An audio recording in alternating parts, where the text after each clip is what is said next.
Vishnu creation എന്ന YouTube ചാനലിലേക്ക് സ്വാഗതം. ക്ഷേമ പെൻഷൻ അറിയിപ്പുകളിലേക്കായി നമുക്ക് നേരെ വീഡിയോയിലേക്ക് പോവാം. ഇപ്പോൾ 2 മാസത്തെ ക്ഷേമ പെൻഷൻ വിതരണം നടന്നുകൊണ്ടിരിക്കുകയാണ്. പലവരുടെ ബാങ്ക് അക്കൗണ്ടുകൾ കയ്യിലേക്ക് എത്തിച്ചേർന്നിരിക്കുന്നു. ഇനി 3 മാസത്തെ കുടിശ്ശികയാണ് കിടക്കുന്നത്. അത് എന്ന് നൽകുമെന്ന് ധനകാര്യമന്ത്രി അറിയിച്ചിരുന്നു. എന്നാൽ അതുമായി ബന്ധപ്പെട്ട് ഒരു അറിയിപ്പ് വന്നിരിക്കുകയാണ്. അതിനു മുമ്പ് ക്ഷേമ പെൻഷൻ നൽകുമെന്ന അറിയിപ്പ് വന്നിരിക്കുന്നുണ്ട്. 4700 രൂപ 1600 രൂപ വെച്ച് കുടിശ്ശിക പൈസ നേരത്തെ നൽകുമെന്ന് ധനകാര്യ മന്ത്രിയിൽ നിന്ന് അറിയിപ്പുണ്ട്. അത് ഓണത്തിനോ വിഷുവിനോ ആയിട്ട് നൽകും.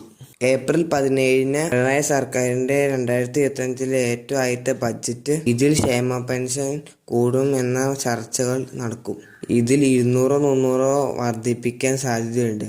ഇതിൽ ഇലക്ഷനിൽ തിരിച്ചടി നേരിടാൻ ആവശ്യമാണ് സർക്കാരിന്. കൂടുതൽ ജനക്ഷേമ പദ്ധതികൾ ഉൾപ്പെടുത്തിയുള്ള ബജറ്റിന് സാധ്യതയുണ്ട്. ഇപ്പോൾ ക്ഷേമ പെൻഷൻ 2000 രൂപ വരെ ഘട്ടം ഘട്ടമായിട്ട് വർദ്ധിപ്പിക്കാൻ സാധ്യതയുണ്ട്. എന്നാലും നമുക്ക് കാത്തിരിക്കുക. ചാനൽ സബ്സ്ക്രൈബ് ചെയ്യുക, മറക്കാതെ നിങ്ങളുടെ അഭിപ്രായങ്ങൾ കമന്റ് ചെയ്യുക. നിങ്ങൾ എന്തെങ്കിലും കമന്റ് ചെയ്യൂ. എല്ലാവരും കമന്റ് ചെയ്യുന്നില്ല, ഷെയർ ചെയ്യൂ.